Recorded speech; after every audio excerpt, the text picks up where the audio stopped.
I personally love Drew Ebersole and Sherry Hammond, and I have known them for many, many years. Starting back in 2000 or so, or maybe even 1999 when I first met Sherry. At the time, I was executive director of the Multicare Health Foundation, and Sherry was director of dietary services for all of Multicare Health System. Can you hear me, Missy? I can hear you, Jan. Okay, good. I couldn't tell. I see your picture. I didn't see mine. So anyway, at that time, Sherry was the person in Multicare who the CEO relied on for virtually everything, as her job went far beyond directing dietary services. Whenever the CEO needed someone to lead a strategic planning effort or to create a new program, virtually to do anything that required working with many different departments, Sherry was the person who was appointed to do that. And that was because Sherry mastered mindfulness far before it became a word. Sherry was calm, cool, collected, intelligent, compassionate, all the things that you'd want in a leader. And she was just a model and a wonderful person to work with. So Sherry has lived mindfulness and centeredness and has been practicing it now for all her life and has been consulting in this area and coaching in this area now for almost a decade. So we're very fortunate to have her here today. And we're very fortunate that she is joined with her business partner, Drew Ebersole. And Drew and I are also dear friends. Drew began his career as an actor. And through that experience, he really honed his skills of facing fears, being empathetic, and being empathetically and completely present for other people. And I can tell you, I have benefited personally from Drew's ability to do that. Drew and I worked together on the Xenolinic project when he was executive director of the Greater Metro Parks Foundation, and I was his campaign consultant. Drew understands fundraising. He understands what you're going through. Drew knows what it's like to do this in uncertain times. And so we are just blessed to have both Drew and Sherry here with us today to help us as we're navigating through these very, very uncertain times. And I know that they want to be here for you in whatever meaningful ways that you need them. So I'm going to hand this over and do it with all the love and care and appreciation and gratitude that Drew and Sherry deserve. Thank you so much for being with us. Thank you. And by the way, that's very kind. And Jan Brazel is also available for PR work. So please feel free to hire her anytime because dang, that was great. I sound better than I thought I would ever be. I was like, who is this guy? Who are you talking about here? So thank you. Jan's great. And I know that we also got to work with Jennifer Wolbert as well. And she's on the call. And that was a big deal at that time. And really, that's right. This is really about an amalgamation of what Sherry and I have learned over the decades in leadership and through mindfulness practices. We've really done this work. So it's not just read a book. It's been a combined 17 years of full-on practice retreats, doing it, and then making it accessible and work in businesses and work all around. So that's why our name change, Excel 180, it's an accelerant for a 180 change or a 180 look within yourself, and really feeling how that does evolve or grow your life in tremendous ways. And so we believe in this wholeheartedly. We have what's called unshakable faith in the power of mindfulness practices to transform your life. And so we're going to share a little bit about that today. Sherry, anything you would like to add? Yeah, again, thank you so much, Jan, for your kind introduction. So our plan for today is to share with you, we're going to go through several different exercises. And if you have a pen and paper, that would be helpful. And we'll have you enter your answers in a chat box, and then we'll invite a couple people to maybe share what they're coming up with. So our intention is for this to be pretty interactive and lots of fun. So we're started. And this is our first time doing this exact format in Zoom. So let's play along and have some fun together. We'll see what we can accomplish. Uh-oh. I think we're ready. Next slide. Yeah, I know. I'm not advancing. That's okay. It's not going forward. Let me try this one more time. Sorry so much. Here we go.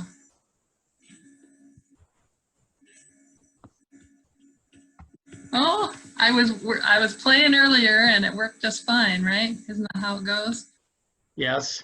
There we go. All right. Yay! Look at that beautiful virus. Okay, no.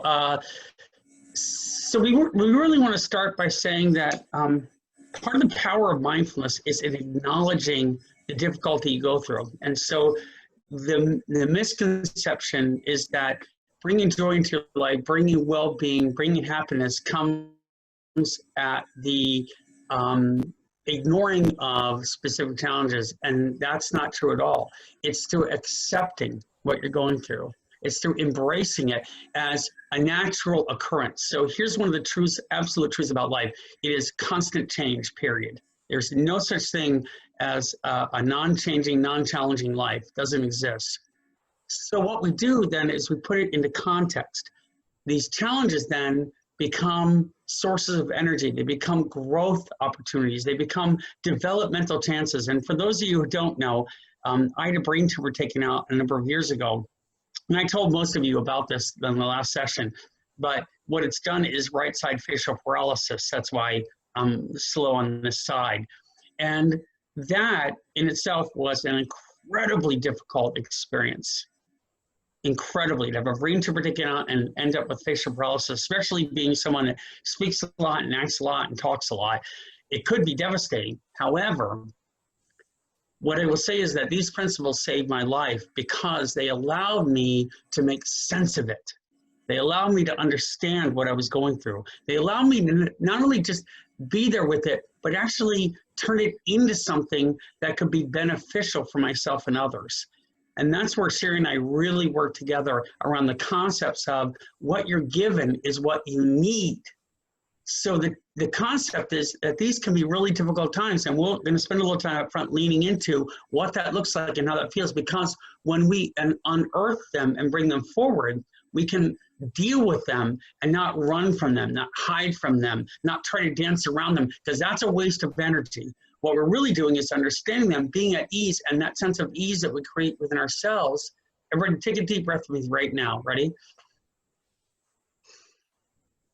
That sense of ease, that's the whole game. When you create that sense of ease and well-being within yourself, what you're doing is creating it in the world around you. It's simultaneous. So when I can really be in love with life, at ease with what's going on, and still deal with the challenges in a practical, real way, now I found strength. That's a superpower. And you can manage to work with life then and be in the flow of life and not going against it. And many of us might feel like, wow, this is really terrible. It's tragedy. It's awful. It's, yes, of course, it's all those things. And it's more. And it's an invitation for you to be better, stronger, faster, smarter, happier, healthier than ever before in a wonderful, wild way. And so that's what we're going to talk about a little this morning. So first, we're going to start by acknowledging, yeah, it's a challenging time. It's a very difficult time. So Sherry, you want to talk through this a little bit? Yeah, so some of the, certainly these are just examples of some of the things that, you know, we're experiencing in this unprecedented time. You know, we're seeing, you know, 20 to 25% unemployment rates, people struggling with having enough food to eat, food insecurity, seeing a growth of addiction and use of numbing things. Alcohol consumption has been up about 70%. We're seeing a lot more around loneliness. My stepmother was saying, you know, I think I'd rather die from the COVID versus the loneliness. She feels, you know, she is so alone, and we're seeing that in the hospitals where patients don't have a visitor. They can't have a visitor with them. So this loneliness is really detrimental. Seeing higher divorce rates, education disruption, where, you know, children are relying on their families, you know, to provide this education through lesson plans and Zoom. High levels of anxiety and uncertainty. We talked to one gal and she just burst into tears. She said, I just feel like there's so much going on, so much emotion coming up for her. And just having that somebody talk to her and say, you know, what is it that's you're enduring, and just taking on all these things. We're also seeing higher levels of abuse. Just last night on the news, they were talking about children, and they're not necessarily seeing higher rates because children are not out in areas where they're able to be reported, but in the hospitals, they're seeing more severity of children being abused, unfortunately. So what we want to do is just talk a little bit about what is it that you're enduring? What are the things that are a challenge for you right now? And as Drew said, this is an opportunity just to kind of unearth. Sometimes, you know, we have this sense of, I'm feeling, you know, not at ease, or I'm feeling some anxiety, but I don't really know what it is. So let's just take a minute and think, what is it that you're enduring right now through this unprecedented time? And if you would, go ahead and put them in the chat box, and we'll invite a couple people to share what's coming up.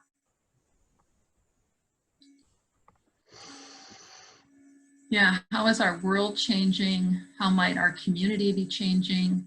How is this impacting you personally? What's the impact for you?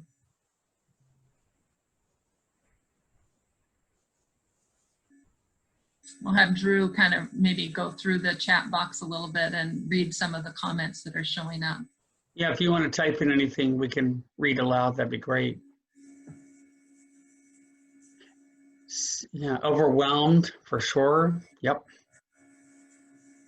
Uncertainty of what post-pandemic world will look like. Just general uncertainty. Yeah, for sure. Stating these things, what it does is it actually starts to free us. We are most trapped when we keep internal everything. So putting on a face that everything's perfect all the time is not necessarily a healthy way to be. And I should know because I can't do it. I have to be vulnerable and open all the time. But gosh, it's so much, you're so stronger in that place. Fear of contracting the virus. Yeah, that's real. Yeah. Yep. A social withdrawal. Somebody says, I'm a hugger. And, you know, I want to be hugging people. I feel that too. You know, that sense of isolation Sherry talked about, extraordinary isolation is equivalent, according to the Surgeon General's research, to smoking 15 cigarettes a day for your health. So we need contact, even just like this is so healthy to have. Anticipatory grief, which can equal anxiety. That's a really good point, right?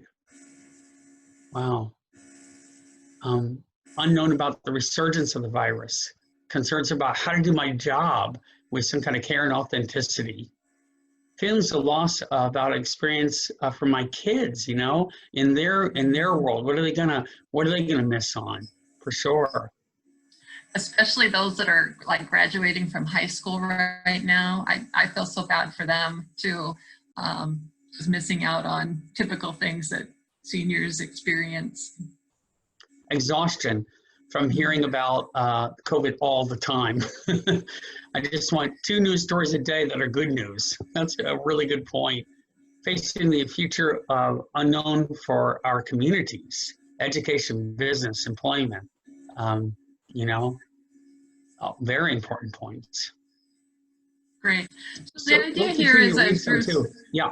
Go ahead, as Drew said, you know, to unburden, you know, sometimes just identifying, wow, what is it I'm experiencing? Being able to identify it, it can help to just, see it. Oh, that's why I've been feeling this way. And then over time, it can lead to a release of that. And so why neuroscientifically, this is an important first step, is it does free us. And I don't know about you, but just reading those, I kind of teared up a little bit thinking about them, and that's healthy. That's connection. So empathy can be in this kind of way where we connect, and it also could be in joy, and that brings the compassion. Compassion and sharing joy or appreciative joy are 2 sides of the same coin. It's like crying and laughing is really the same release. So we learn to become fluid with that. And what that does is lets us embrace everything that's coming out our way. And again, that's the sense of peace that we have. All right, so we're going to do another quick exercise. Thank you all for sharing that. And everybody take a deep breath again right now. We're going to do this a lot today. And just know that it's okay. There's a phrase I'll share at the end, which has really helped me a lot through everything we're going through. And it's a both and equation. So I don't have to not feel, but I can feel and I can work with all this together and hold it in a much bigger space.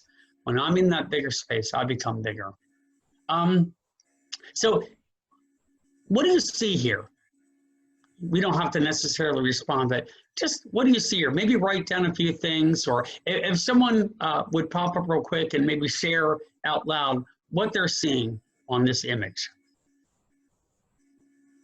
Share your observations. A lot of white space and a black dot in the bottom right.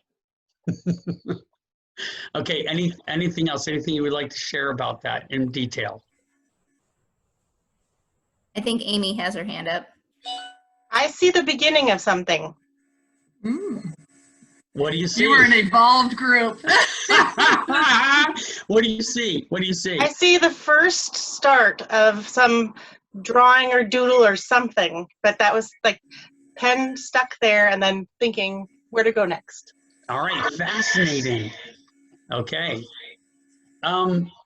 So let's break this down for a second, and maybe the rest of you see things. So much of us focus on the dot. Now, somebody said a lot of open space. That's one of the first times we've ever heard that response. Because in actuality, it's about 99.9% open space. And yet, where does most of our focus tend to go? On the black dot, on the dot. And so what that's indicative of, and beautifully said about the beginning part too, because you're imagining that dot being something else, also very evolved and wonderful thoughts, and you should all hear that. That's beautiful.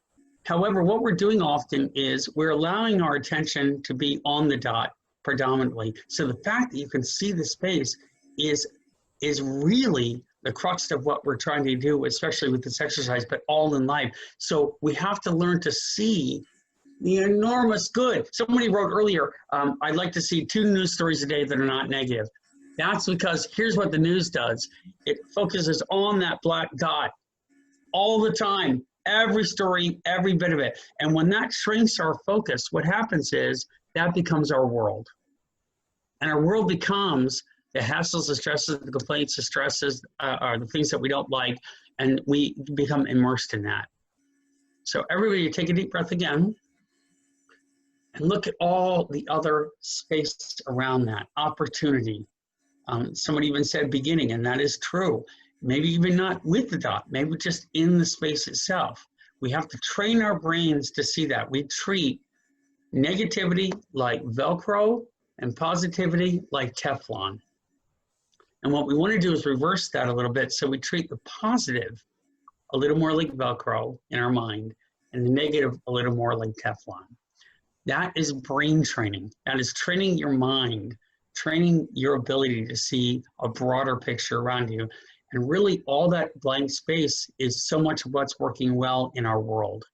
So as you see things, as you watch, your focus will often get trained on what you don't like, what's wrong. 3 in the morning, you wake up, what's the first thing you think about? Or you're like, wow, I'm so lucky. I have so much to be thankful for. Or is it immediately you're on that space? Another way to look at this is Sharon Salzberg is a great meditation teacher. She tells the story of being in the Santa Fe Opera. And while she was at the Santa Fe Opera, a very dramatic opera happening down below. It's an outdoor amphitheater. And down below, everybody was involved in the drama of what was going on. And suddenly, she took a second and she sat back and she looked up and she saw the entire Milky Way galaxy. And she went, wow, that's what's really going on. This is going on, but that's also going on. And so what we learn to do is see that, yes, we're in the drama and things are moving, and there's a whole world of possibilities, openness, and things that are occurring. And so we want to train our brain to be able to see that. Sherry, anything you would add to this? We might want to speed up a little bit. Okay, all right, we're moving. All right, so here we have another little exercise that we'd like you to do. So if you all can take your pen and paper and on that, draw a similar diagram. Don't put these words in it necessarily, but draw a big circle and little circles around it, okay? And this is one example from something we've worked with and seen, which is there's a sense of something that's concerning us. And this could be maybe the concerns you shared earlier. So if you would take a second and put, what's your biggest fear or uncertainty right there in a second, in the center of the circle. And then what I'd like you to do is take things on the outside that you feel most blessed about in your life and put those in the smaller circles on the outside. Could be anything, could be simple things, whatever. Just try to come up with about 4.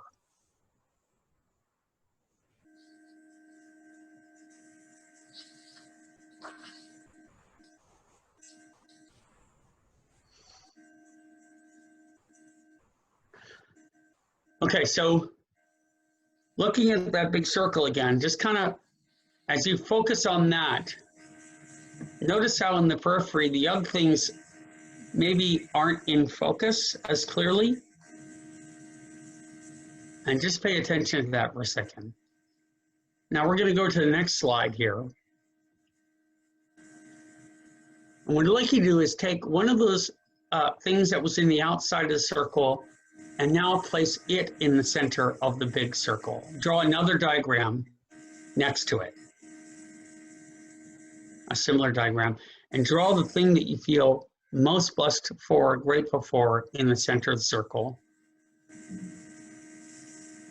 And then you can write the other things that you're grateful for as well, and then put that big concern in its place, so to speak, putting it more toward the outside.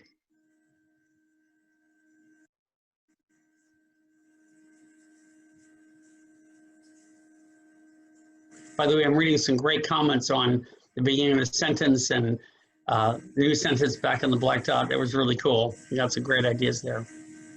All right, so now looking at these 2 circles, I want you to kind of toggle back and forth between them. And notice how when you focus on that big circle in the first one, pay attention to how it makes you feel. Notice what feelings might come up. And then looking at the other circle, now, what's in your focus and what feelings arise? What do you note?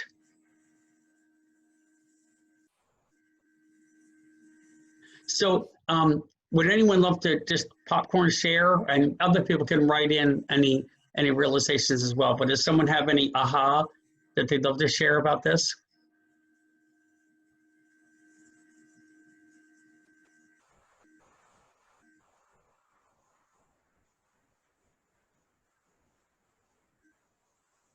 I know for me, I was feeling really anxious when I was focusing on that thing that I'm fearful of. And then when I looked at the second diagram, it just was calm.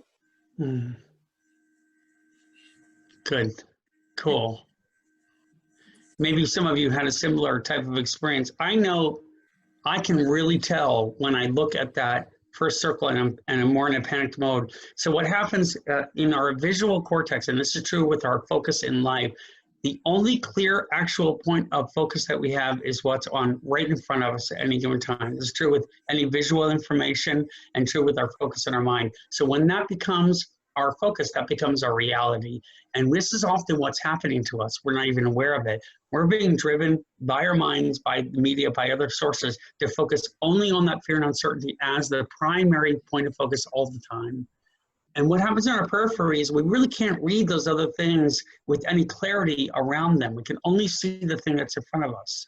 So if we go to the second diagram, what we do is we learn to both acknowledge that thing on the outside and see it, which we did in the beginning, and the other things, but our primary point of focus is around what's going well, what we can do, what feels good about our life. And again, it's not at the exclusion of, it's putting it in proper place. And this is called balance of mind.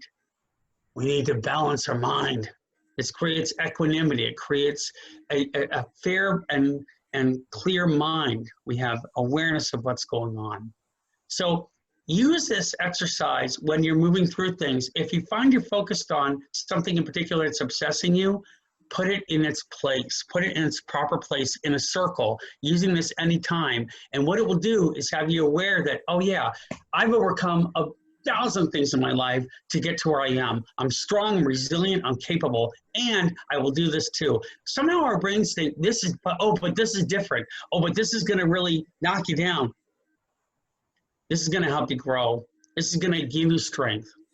This is gonna elevate you. And this exercise can help. Anything else you would say with that, Shara? This is how we see more of that white paper in our lives. You know, that the black dot is our uncertainty, and then there's all this goodness. So let's move on to the next one. And so this is a tool we shared with you last time. So we want to, again, gain more awareness to what's happening in our lives. So we use this tool, stop, breathe, notice, choose. So we stop, take a deep breath, we notice. And what's the emotion coming up? And what we recommend is that you do this throughout the day. Notice happy, content, fulfilled, maybe anxious. But what we do is by using this tool, we're bringing, again, more awareness to the white part of our lives, right? By seeing more of it and not just focusing on the negative or something that's not serving us. So stop, breathe, notice, and then choose, I want to just capture this. I want to reflect on the goodness. Or maybe I notice, gee, I'm feeling overwhelmed. I'm feeling very busy. I'm feeling like there's too much to do. And now I can choose, Yep. what can I do with that?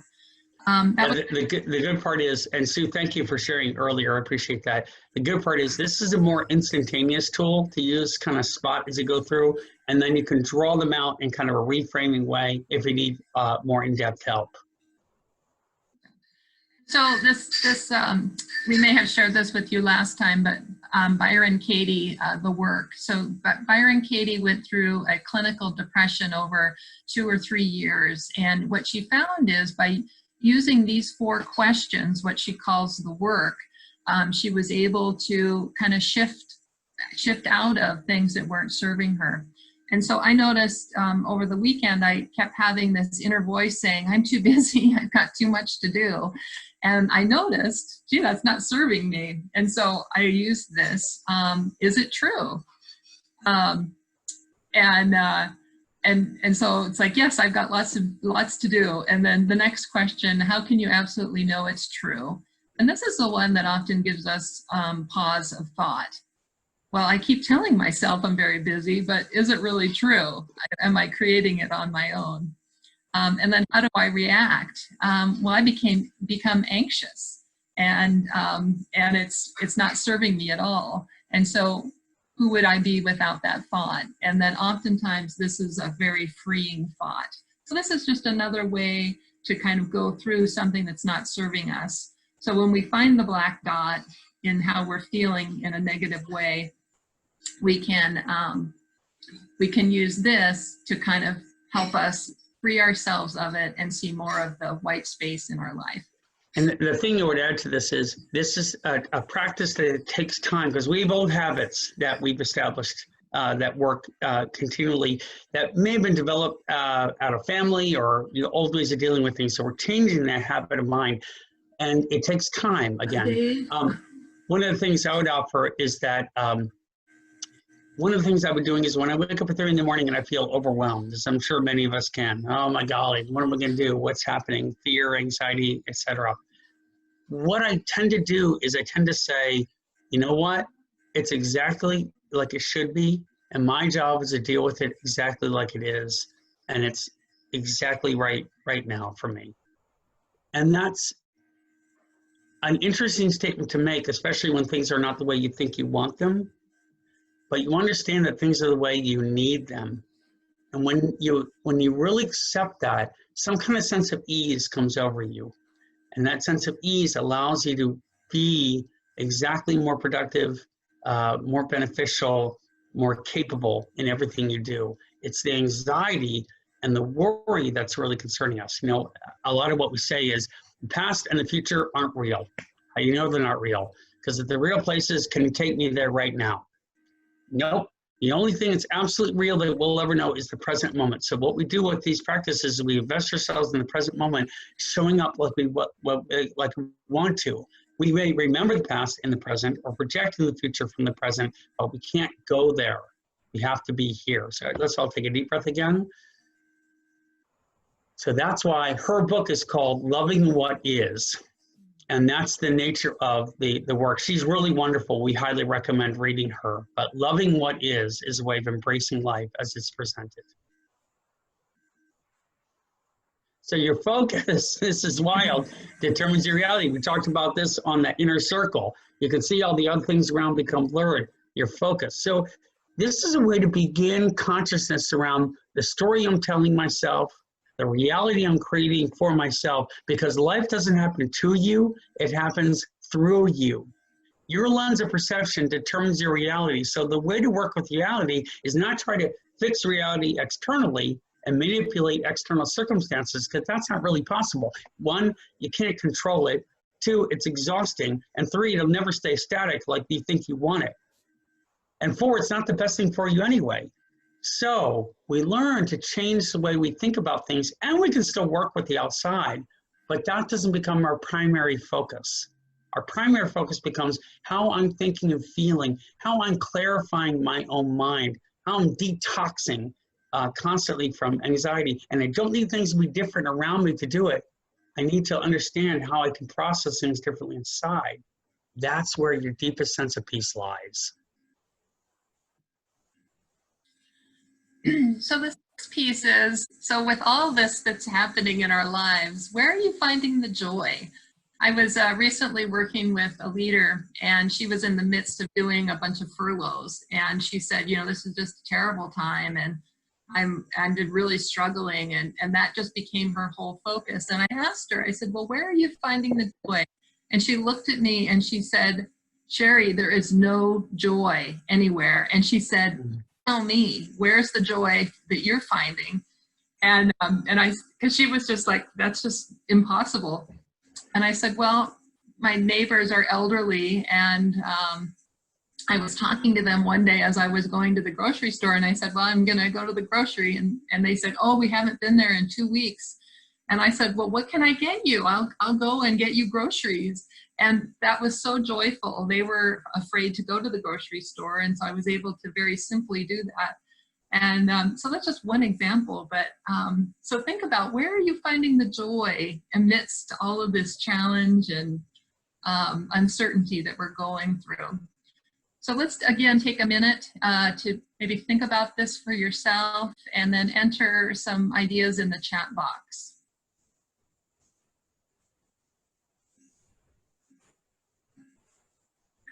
I know I've done more Zoom meetings with people that, like my family in Ohio, once a month now, we've been doing these little Zoom calls, and I normally don't get together with all of them. And so that's been really fun. Yep, and somebody just wrote, connecting with friends and family on a regular basis via Zoom. Yeah.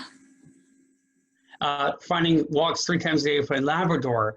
And connecting with my wife, nature walks. They're coming so fast I can't read them. Arrival of spring, planting and gardening, more gardening, walking in nature, delivering flowers to people's doorsteps. Oh, that's beautiful, man. Wow.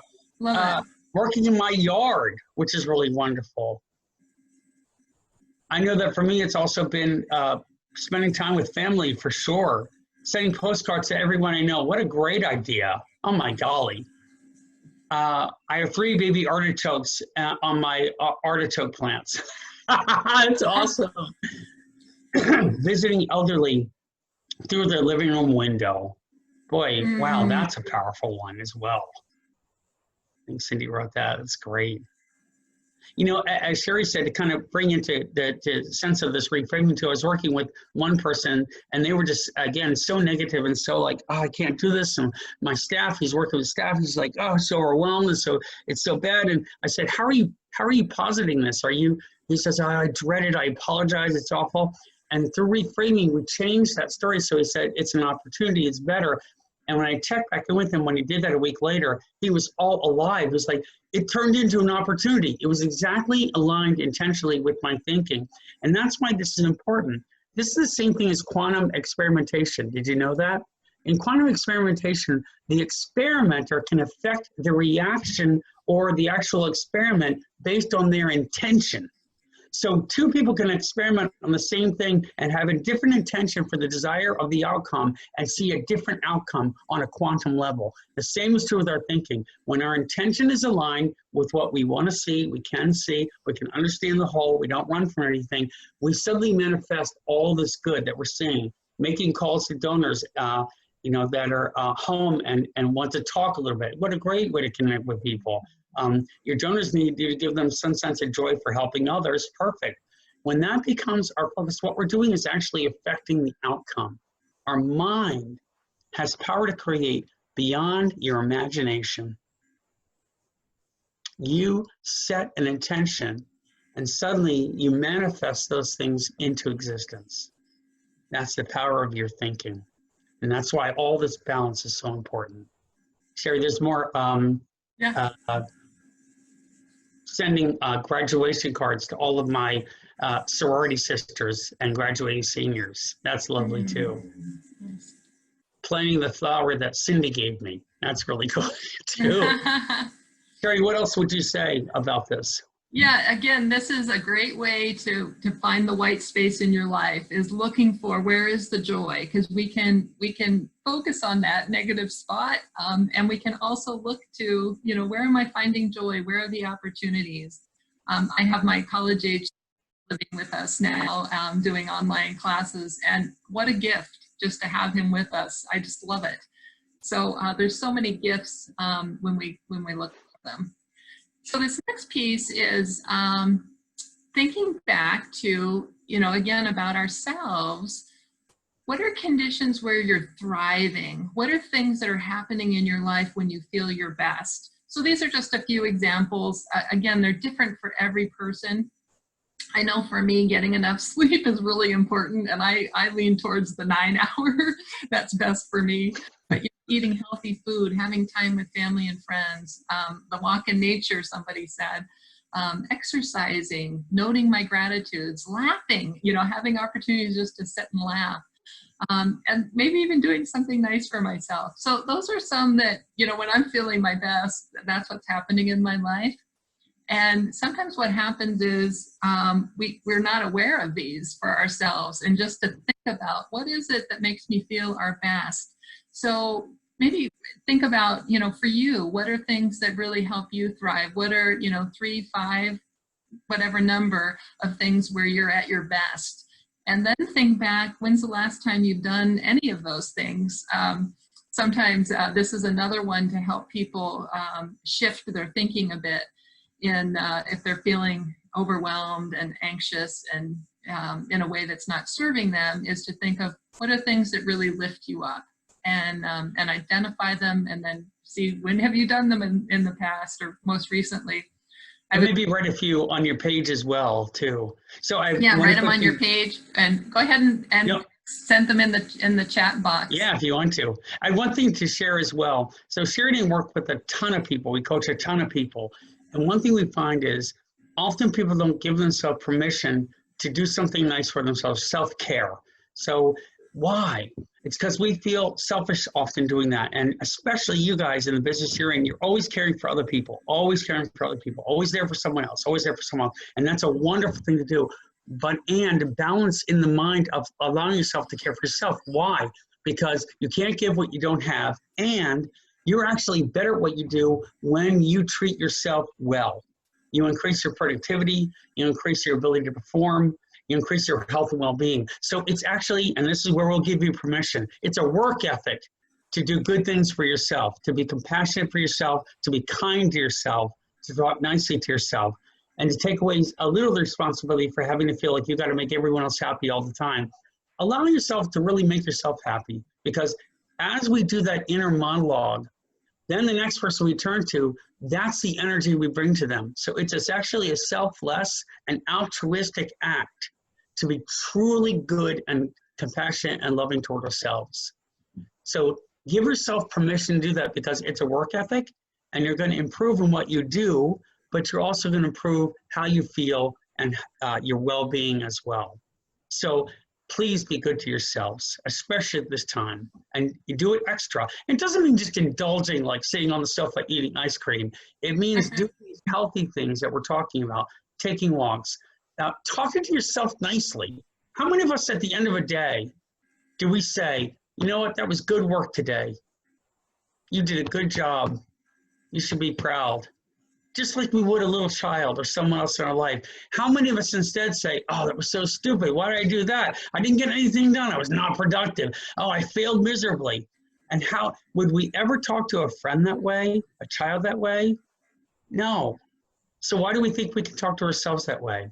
So thriving is about really helping ourselves to thrive, nurturing and helping to thrive that own life, that soul, that force inside of us, and bringing it as much goodness as we can.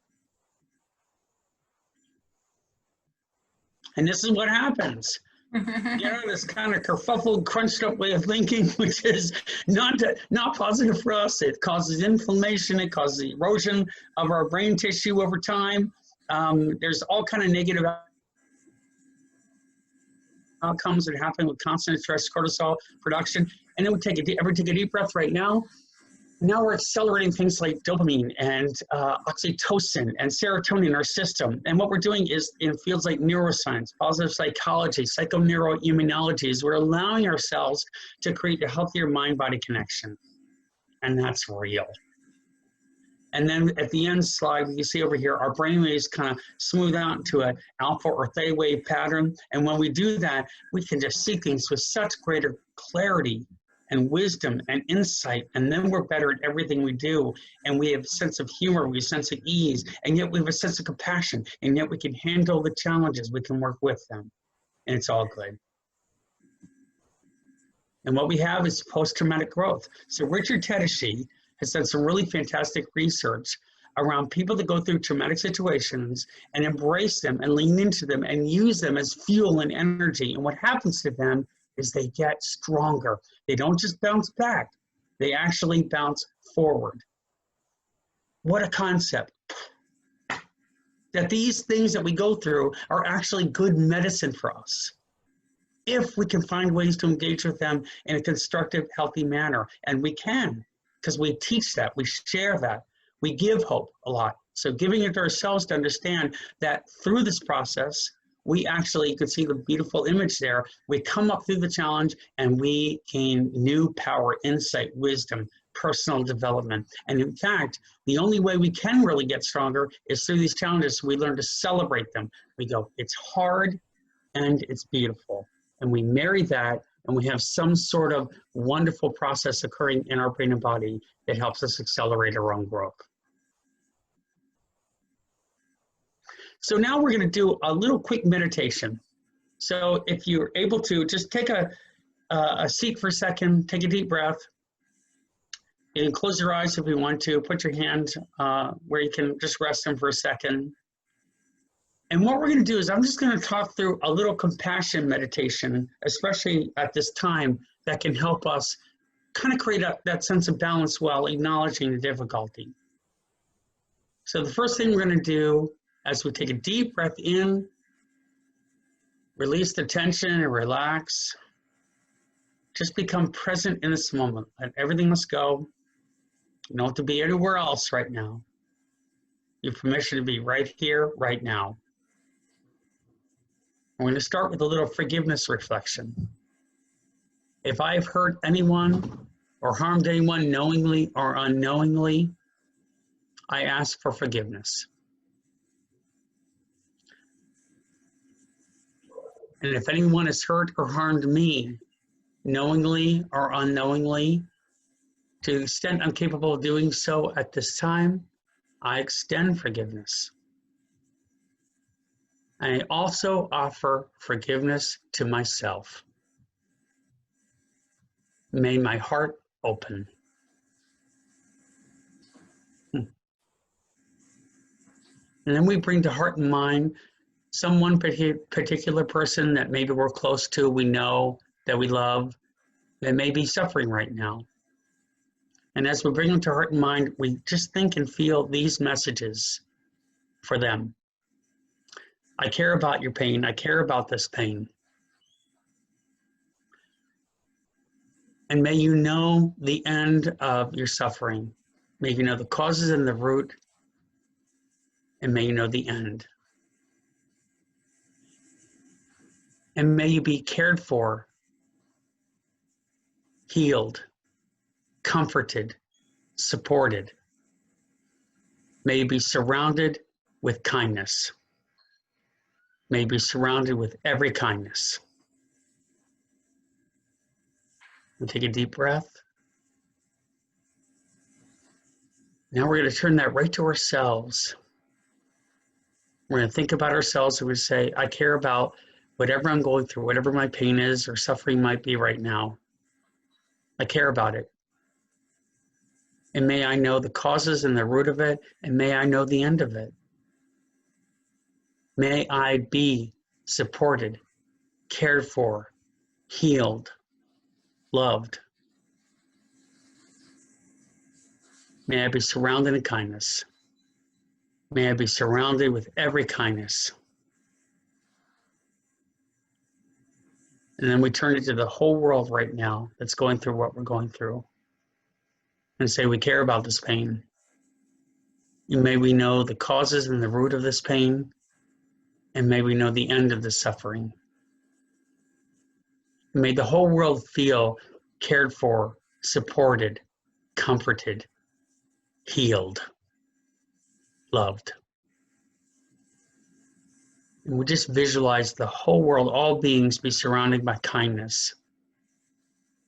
May all beings know every kindness. We just take another breath and we just sit with all that for just a moment.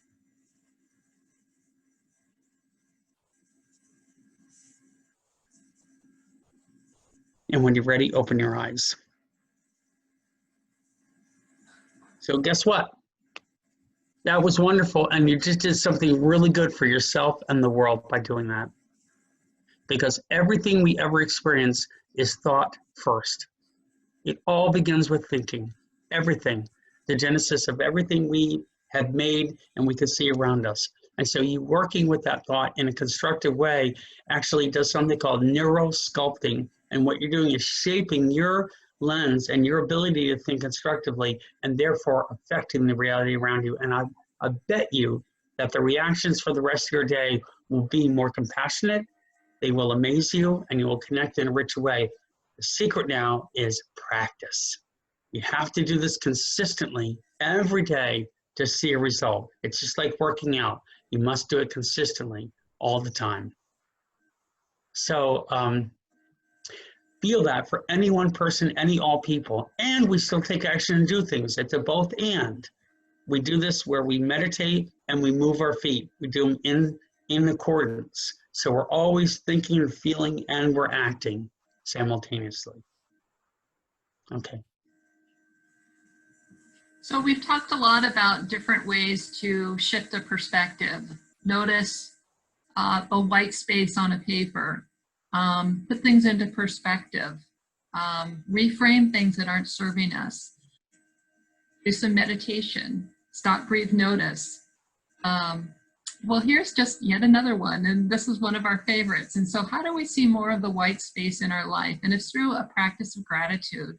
So the practice, meaning we're going to do it every single day. At some point during the day, identify what is it that I'm grateful for in my life and why. And we want them to be different every day, every 24 hours. And what happens is then we find in our presence, we're able to see, oh, there's something I'm going to be grateful for and note later today. So we are more in real time seeing shifting into the good things in our lives. So this is from UC Berkeley, the Greater Good Science Center, and they say, you know, there's several benefits, social, physical, psychological, and so just tremendous benefit. And what we notice, or what they also talk about, is that in the workplace, we tend not to share gratitude for one another. How interesting. They said that people are less likely to experience thanks at work than any other place. 60% never or very rarely thank anyone at work. Only 10% express gratitude at work on a given day, and 35% worry that if they do express gratitude, that somebody might take advantage of them. Very interesting. So one, there's this tremendous benefit for us individually, but it also creates this really great positive culture. And so this is another one that we just really highly advocate.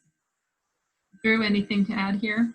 No, it is, again, these are all practices we're doing consistently. And we have to really commit to them wholeheartedly. And what it does is, it's kind of a purification process. So what we're doing is, we're often feeling a little cloudy. Maybe we have a glass of water that's, you know, filled with a little bit of dirt and mud.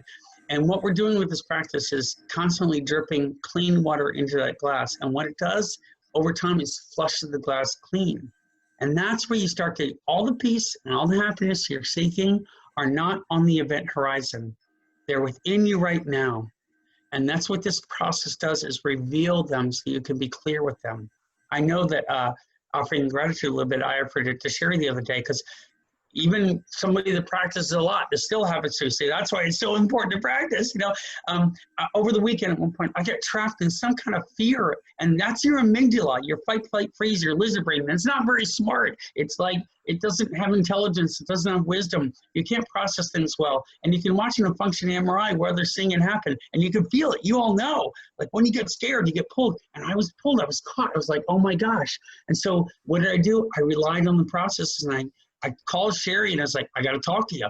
I got to tell you what's going on right now. And I walked through it and talked through it and got some clarity on it, and I could feel it lift.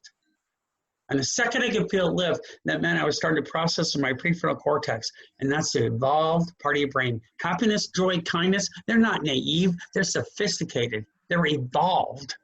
They're a way to think about things that is so much bigger and broader than we could ever imagine. And I felt better. I was like, wow, the medicine worked for me.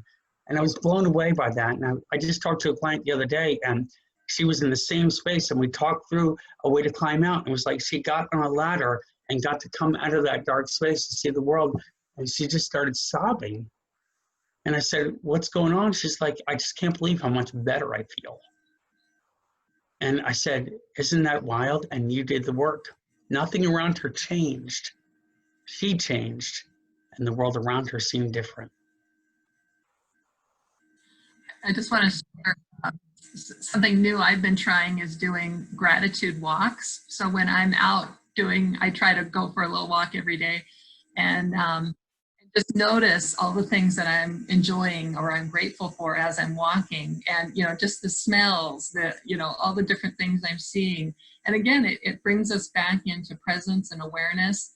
And one day I went on the other side of the street, and I was just astounded at all these different things that I was able to notice as I was just on the other side of the street, but walking pretty much the same path. So, I noticed, Drew, are there more comments coming in? People are saying, love it. Some days are better than others for sure. Yep, that's right. And that's an okay thing too. It's not all going to be like, woo! You know, you're going to go, woo! It's a roller coaster ride. So that's really beautiful. Let's see. That's awesome. Somebody says, share daily in our huddles simply since we've been working remotely. That's really wonderful. Yeah, it's any way to keep this alive. So go to the next slide. So the future depends on what we do in the present. So it's really all about now. It's always constantly about where we are, what we're doing now, giving that sense of ease and well-being. And, you know, again, for me, the more you do it, the more you see it, the more you feel it, the more it spirals up. And you're right, not every day is going to be perfect, but it's all going to be perfectly as it should be. And I think getting in the flow of that can be really helpful. So we want to say thank you. So, you know, I remember from doing the fundraising work, we got to an event where we had, and I know Dan and Jennifer remember this, and many others who were with us, we did a walk from one park to the other we created, and there was about 3,000 people with us, and it was pretty big. And I just remember sitting there thinking, oh my golly, I want to remember this moment and take it with me because it was so powerful. And think for yourself, what are the moments, the highlights for you that you really see and feel, those big victories? And rather than letting them peripherally move to the outside, place them in focus periodically. Bring them to life. Let them live within you because you deserve it. And that's how we say thank you for what you do, because I'm sure you all have done so much good, helping people, working with people, bringing donations to things to make our world better. And for all of you, we want to say thank you for making our world better. You make more of a difference than you could possibly imagine. And getting to feel that and live in that is not only good for you, it's good for the world. Sherry, do you want to do anything for gratitude? Yeah, right. So as you've shared with us, you're a very evolved group. You're already probably doing many of these practices, so there are probably more reminders. But we want to end on one more activity, and it's thinking, you know, as Drew said earlier, we often have a pretty critical inner voice. And so another way to use gratitude is thinking about, what am I grateful about myself? So right now, take a minute and think about, what is it that I'm grateful about myself today? Maybe it's something you've done this week. Maybe it's something in general on who you are. But what are you most proud of or grateful for about yourself? And if you're willing, maybe share in the chat box, and we'll read a few of those. This is another great way to help shift that inner voice, because it's not serving us. And so thinking about, what is it that I bring to the table? What is it that I'm doing? How I'm connecting?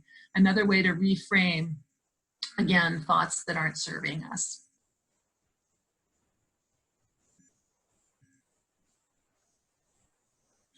I know oftentimes this is very difficult for people because they don't think about themselves in this way. So it looks like we're getting some messages coming through. What do you see, Drew? Someone says, I am genuine, kind, and compassionate. Yeah. Beautiful, beautiful. That's true. That's true. And it's good to see and feel that because you're encouraging that. Grateful for my passion, my kindness, my work ethic. Brilliant.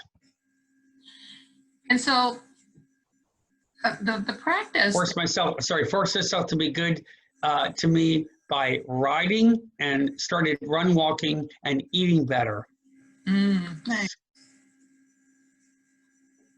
Silliness in my laugh. That's good.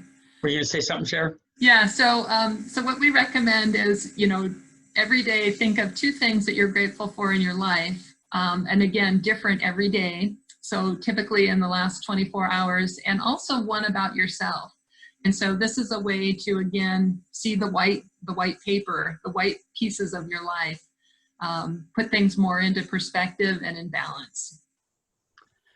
I'm so grateful I've mentored and learned from so many wonderful fundraising professionals. Grateful for my creativity, humor, and resourcefulness. Spending quality time with my coworkers virtually. And here's one little task we have for you to go with. First of all, I'd like you to write down also one thing you're going to do differently because of today.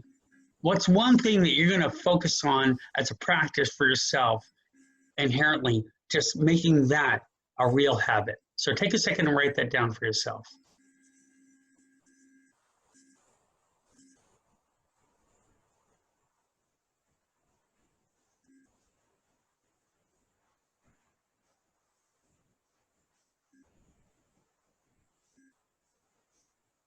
And I want you to really think about how you're going to commit to that, because taking those steps can be some of the most important steps you can possibly take. And the other thing to do is, but through today, I would like each of you to find someone else in this group and send a little message to, or someone outside this group, whatever, and really offer a significant thank you. And the way to do gratitude that's most effective is to talk about the what and the why. So not only do we say what, we say why or how it impacts us. That magnifies and amplifies the effect of the gratitude. So I can say what I'm grateful for, and I can say why, and that has an impact. So like when I was in therapy, I'm grateful that I got to do more steps to get in healthier faster. But if I say why, when I was offered the opportunity to take more steps, I felt tired, but I felt exhilarated.